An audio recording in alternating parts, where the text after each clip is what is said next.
Stephen Miller is the angriest member of the Trump administration.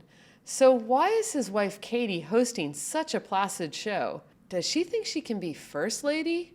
I'm Amanda Marcotte. Welcome to Standing Room Only. The Deputy Chief of Staff of Policy for the White House is not usually a high-profile role. Even you political junkies out there couldn't tell me who did the job for Barack Obama or Joe Biden, or even Donald Trump in his first term. But you probably know the person who does the job now, Stephen Miller. There are many reasons he's famous. A lot of people think he's the true power behind the throne. He's the one waging war on immigrants. He turned ICE into America's secret police. But let's be honest, the main reason we all know who Stephen Miller is because he's a petulant bitch. Look, it takes a lot to make me really despise somebody. Or maybe it doesn't, I don't know. The mayor, the governor, the senators, it is Democrat from top to bottom and all the way down. There are entire members of Congress from California whose districts only exist because their constituents are illegal aliens. So we're going to ignore these stupid white hippies. You may assert there's no waste in Stephen, Treasury. I'm not you asserting, may assert there's no waste in HHS. That, Stephen, I don't think anyone... Then why are you not celebrating these cuts? Stephen, let's calm down. I will be as excited as I want to be. The most stylish president and first lady in our lifetimes are Donald Trump and Melania Trump. Donald Trump's a style icon. Donald Trump's a style icon! The way you make something true is yelling it really loud! We know that freakouts are Stephen's brand because he even takes the act to Fox News. It is our opinion that Fox News needs to fire his pollster. I hate to do it, Bill, but I got to correct you on every single thing that you said because it was all wrong. You can retire with dignity, Martha. I would They can imagine earn that you would income that like can to hear support their whole family. 100%. If that's what he wants to I fill in believe his that life up to you with, guys then to good argue. for him. This is No, a tit for no, tat with that's Weissman. you This is a have the tit for right to tat do with that. Weissman. I will defend American life. When his wife Katie started hosting a YouTube show, people got really excited. I think they thought it was going to be a screaming match. Instead, it seems her goal is to lull you to sleep. Her show is technically called the Katie Miller Podcast, but I think a better title would be The Banality of Evil. Every episode so far is her interviewing far-right authoritarians to make them seem as boring as possible. I'd be curious what you would say is the definitive ranking of sororities at the University of Alabama. Well, that would get myself into real trouble if I answered that question. Who's the bridezilla? I'm not a bridezilla. Is it him or you? Neither one of us. I'm checking the mailbox one day, I get this letter. It says my name, it's of somebody property group. Okay, open it up. It's a letter from our landlord. It says, "Dear Joe, your rent is now 25% higher. Love, your landlord." Katie is so boring. True story, when I was watching the Katie Britt episode, I ended up just really thinking long and hard about how Katie Britt decorates her house. I went down an entire rabbit hole. Isn't she 35? Like, her house just really looks like my grandmother's house in the 80s. It was very unsettling. It got to me. Even her premiere episode, which featured a 45-minute interview with Vice President J.D. Vance, was a big nothing burger. All we learned is that Stephen Miller eats a lot of mayo, which we could have predicted. If you could only eat one condiment for the rest of your life, what would it be? Barbecue sauce. Not mayonnaise? No. No, mayonnaise is like, in low doses is good, but it's kind of, like I had a buddy who used to eat French fries with mayonnaise. I thought that was disgusting. It's the only thing my husband eats. With French fries or like period? Period. Okay. Wow. I didn't realize. He's only a mayonnaise guy. Okay. I learned something about Stephen I didn't know. Yeah, it's whatever. Her most recent interview was with Mike Tyson. Roll to clip. You might be wondering what I'm doing here, sitting next to Mike Tyson. Would you rather be forced to watch The Notebook every Friday night or never be able to watch sports again? I want to watch The Notebook. I love The Notebook. That's one of my best movies. You just lost right there, baby. Tyson spent 3 years in prison for attacking an 18-year-old girl. And I can't say the word for what he did without getting demonetized from YouTube. But that's the whole point of the show, isn't it? To make vile people look like your friendly neighbors, like Mr. Rogers' dirtbag neighborhood. But it doesn't make sense. Katie's whole fake nice thing is so different than her husband's tantrums. It's hard to believe they're even married. That's probably the point. to create this illusion that Stephen Miller is a normal person. Stephen and I both have served in President Trump's first and second administration, and at home, we don't talk about politics, right? We talk about what we're feeding our kids for dinner or why they're screaming at bath time. My husband wanted the big wedding. Okay, I love that. So And he's I the did it. bridezilla. He's the bridezilla. He is the bridezilla. Stephen Miller, the bridezilla. We're no shoes inside, but Stephen wears shoes up and down the stairs. Everywhere the kids like eat off the floor is like his shoes, and it drives me like insane. Yeah. He is like a chef for those little children. Really? Yes, they're eating like duck prosciutto. I'm just going to note for the record that they hate immigrants, they paint them as dirty, and she admitted that they let their kids eat off the floor. Nothing more to add there.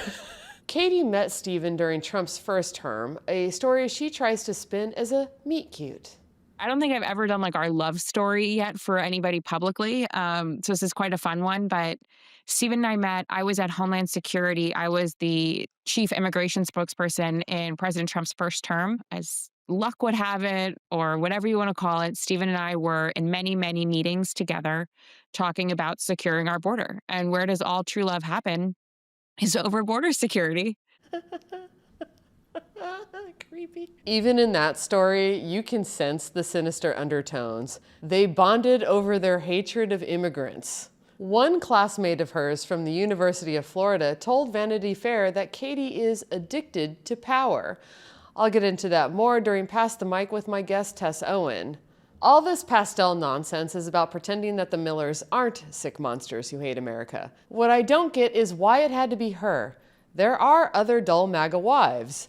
Pete Hegseth's wife even used to work for Fox News. It's where they met and had their lurid affair.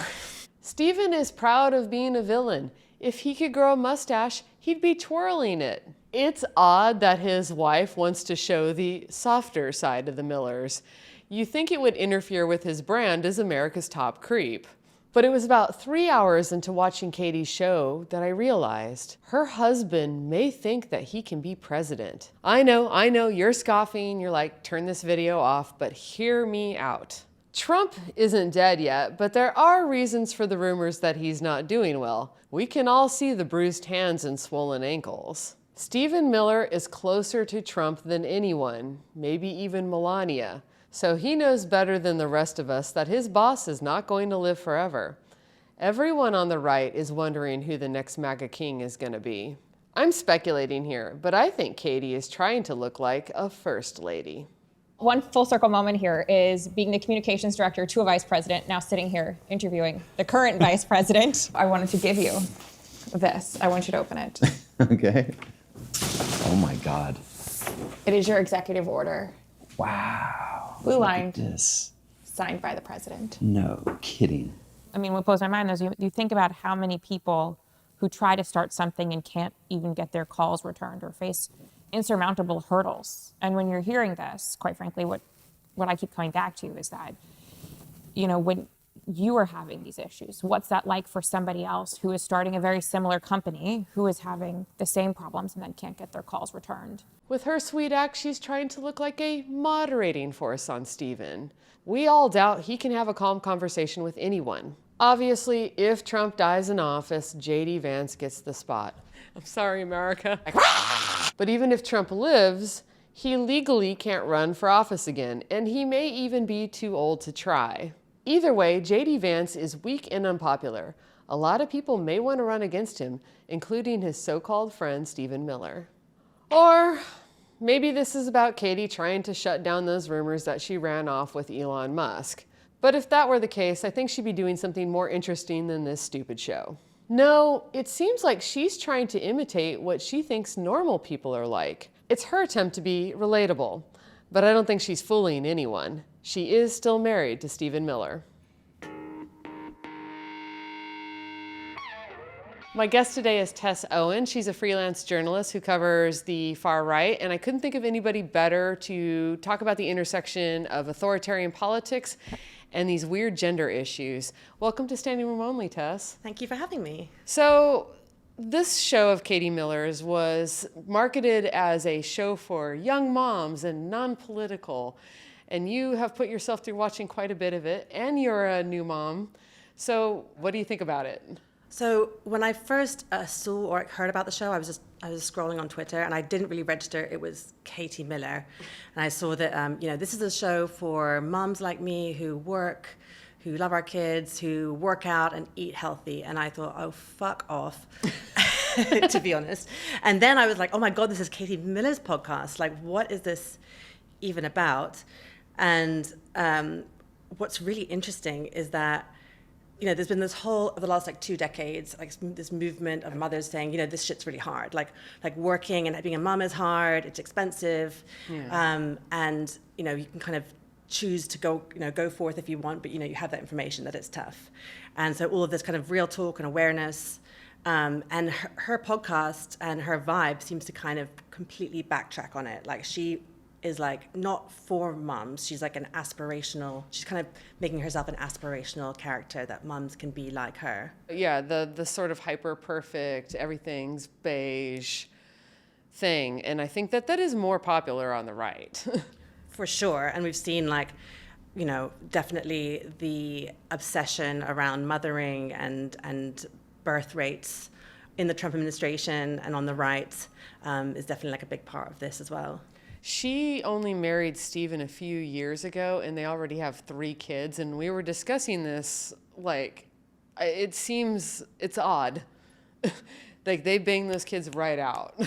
Right, and that's people can do whatever they want, but there is no question that that's going to be hard. And if she wanted to actually relate to other moms, viewers, she could talk about how that was hard or any hardship she might have experienced through this. But it is completely devoid of that. It is just painting this domestic fantasy with her and Stephen Miller.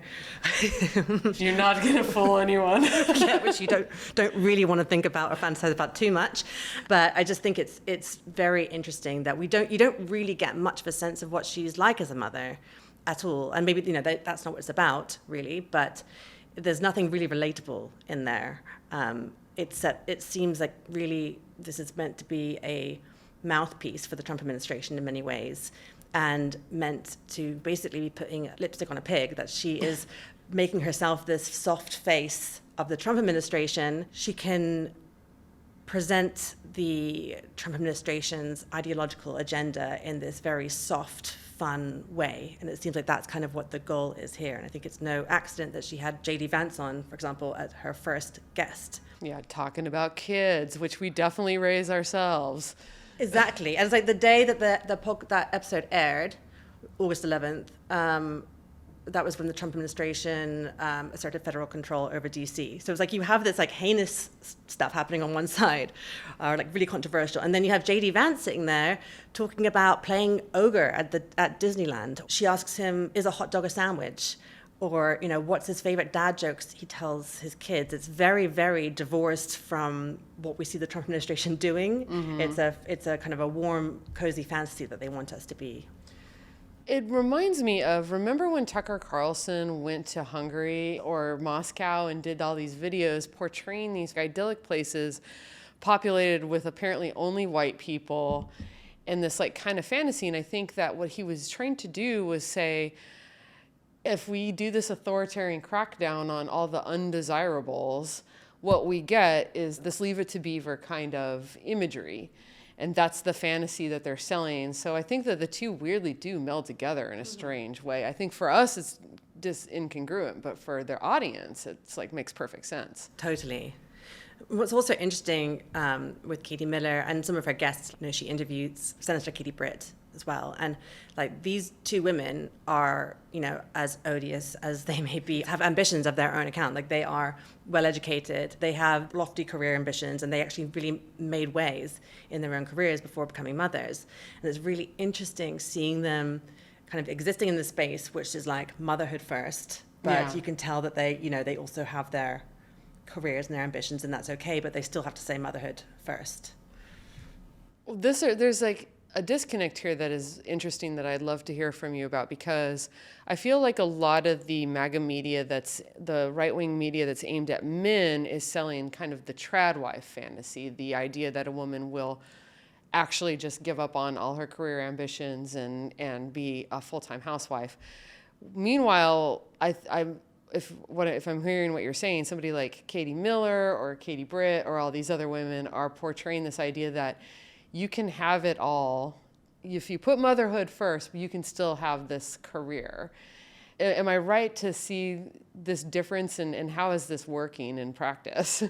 Right. There's no space in what they're saying for getting into any kind of genuine substance of what parenting in 2025 looks like, for talking about how it's hard. You know, like, sure, people can do it all. Women have careers and children all the time, but often it's difficult. And, you know, if you have money, that's great. You can get help. But I think the fact that there is no space for complaining or talking about how motherhood is hard when you're also having a career, I think that's particularly interesting. Yeah, because if you admitted that, then you would have to admit things like people need childcare, people need health care, things like that. Exactly. And then you have the Tradwife thing, which has become super mainstreamed in the last 5-6 years.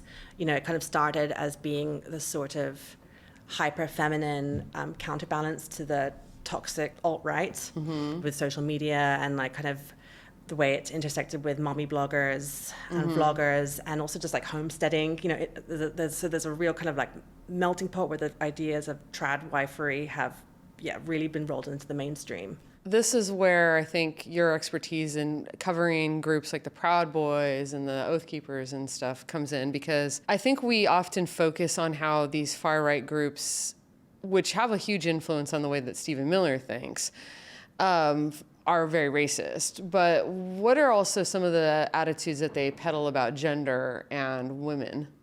So there's kind of two things. There's one about kind of how women are used in terms of symbolism and propaganda. There's also how they're used strategically in those groups, or kind of different things. With the symbolism, if you think about the Proud Boys, one of the Proud Boys' core tenets is venerate the housewife. Yeah. And neo-Nazi groups have made, you know, women having more white babies a core centerpieces of their missions. So I think, you know, images of white women and white babies is super core to their propaganda. And then you have the way that women have always kind of propped up far-right groups, with the KKK even, in terms of being a softer, a little bit like what Katie Miller's doing, being a softer, more relatable face of the movement, that they can help draw in recruits, and kind of, basically put a soft image on kind of a much scarier ideology, and that can be used to appeal to male and female recruits. And the thing about the Millers is, back when Katie Miller was first working for Trump and when she first met Stephen, it seems that she was portraying herself as like a similar kind of like over-the-top hard-ass like Stephen Miller wants to portray.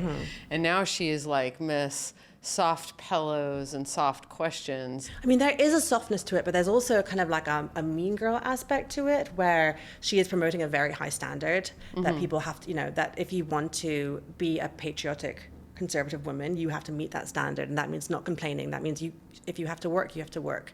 It means being a mum and not complaining. It means having as many babies as you can, not complaining. It means taking care of your body. It means eating right. It means MAHA, making America healthy again. It's making sure that you're doing all these things to a T and taking care of your husband. A lot of the Trump administration's most controversial policies, or a lot of the culture war stuff, is often done in the name of protecting children, right? People who have been at the forefront of kind of pushing those in the culture wars have been women.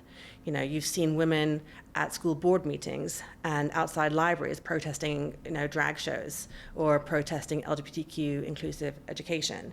And so I think women have taken on, under the Trump administration, a kind of a more active role in the culture wars, furthering those ideological narratives. That is so interesting to me, because I can't help but think of how, when you like look at a lot of the MAGA guys online, one of the rage like talking points against feminism is this idea that women have been given permission to be sloppy, to be ugly, to be, to like have a baby and not immediately lose the weight in 6 weeks, you know, and they're just so mad about all this.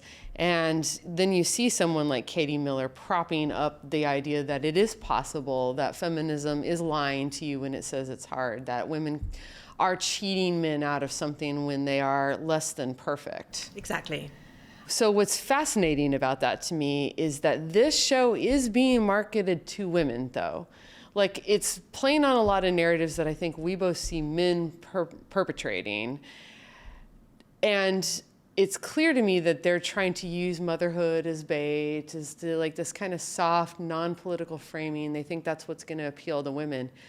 Do you think that it will work? Is this going to be like, she even explicitly compared herself to like a Joe Rogan for women. The podcast isn't very good. No, right? it's not. So maybe it will get better, but at this point, I think she's got quite a ways to go to kind of reach the sort of influence and profile of Joe Rogan, for example. But she does have baked in influence, right, because of who she is and who she's married to, and because of her time in the White House, and because of her extensive connections. I don't know how liked she is by conservative women, you know. I don't know how aspirational really she is. Certainly she was a face of the Trump administration, and certainly she has all these ins, but, and you know, she can get these high profile figures, and maybe people do find it interesting knowing what Katie Britt is cooking for her family before going back to DC, or you know, who does the shopping in Mike Tyson's house? Because these are the kind of like inane questions she asks her guests, is like, you know, who does the grocery shopping? You know, who's the tougher parent? You know, how do you deal with your kid when they're having a meltdown in public? I'll say this much about the right-wing propaganda that is aimed at men, is at least it's like titillating, interesting. There's something there. You can't look away. But this stuff, you're just like, what do they think, women are idiots? Right. Or have no interests? Yeah, I mean, if she's really trying to talk to like a housewife, right, or like a woman who doesn't work, who has a bunch of kids, and they're on a single paycheck, they're probably going to be living well off because the husband makes a lot of money, or they're not going to be well off, and it's not going to be relatable. So I just don't really know who she's trying to speak to and who she's trying to relate to. But in the case of both her and Katie Britt, you know, neither of them make any mention of having help, like having babysitters or nannies, but it's pretty clear. I mean, I would assume that they do have help, but I feel like just admitting that would be some like a detriment to their identity. Yeah, that was so fascinating, because it's like sometimes the tells come in where you're like, you guys have help. Yeah, Katie Britt talks about how she meal preps, and she, you know, puts together these casseroles that are in the fridge for when she goes to DC, and she makes individually wrapped breakfast burritos for her kids, each with a little personalized note. And the kid can just unwrap them and put them in the air fryer, and they go off. And, you know, she also she talks about this interaction with her 10-year-old son, who, and I think the way I read it was she was trying to justify her running for the Senate, right? And you know, running for a role that would take her away from her kids and would take her away from her role as a mother.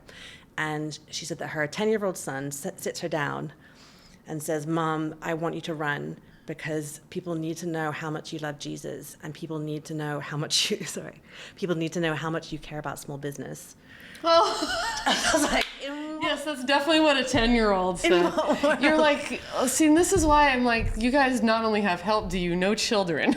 Right. I was like, there's no way that happened. And it's just like, it's just so clear that they are trying to hold on to this personal brand, and they are also maybe wrestling themselves with like, okay, I am like, you know, God, mother, wife first, but I'm also ambitious, and I've got, you know, and I also want to run for Senate, and you know, maybe more stuff after that. And so it's really funny how they have these dueling identities. It doesn't quite work. There's a lot of like sort of disconnects there that don't quite make sense. I don't have any kids, and I feel like I know more about children than they do. Right. So it is a lot of disconnects, and it's just not really clear who her audience is. And again, I think that it all seems like very Mean Girl and aspirational rather than actually trying to level with women. Yeah. Well, there are influencers who've made a lot of money off that. Very true. So we do like to end on a more fun note with mic drop. So our mic drop question is, we both watched way too much of the Katie Miller podcast. And we're struck by how inane it is. So what kind of question would you like her to be asking her guests that would elicit a more interesting news gathering? I mean, this might be too profane. No, go for it. Okay, you should say like fuck, marry, kill. Stephen Miller, Donald Trump, Steve Bannon. Oh, that would be amazing. If she would actually bask Katie Britt, fuck, marry, kill, my husband, Steve Bannon, or Donald Trump. That would make some news. Yeah, I would watch the fuck out of that.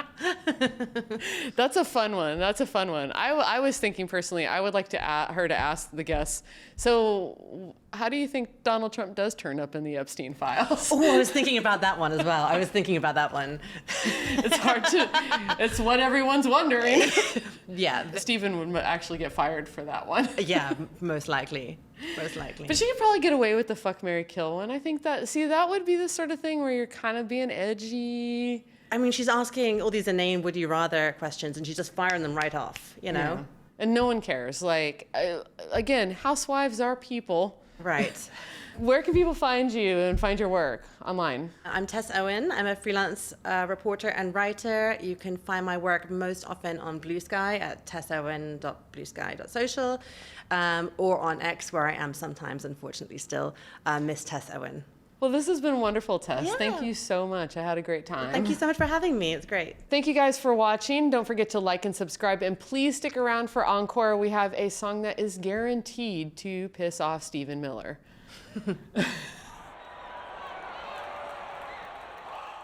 Hey everyone, coming to you from East Passyunk in Philadelphia. I'm across the street from a restaurant called Pistolas del Sur. I picked this location because a couple of years ago we did our first post-pandemic DJ gig here. It was a Cinco de Mayo party, so that was fun. I don't usually get to play a lot of reggaeton, but we did that day and that party got off the chain.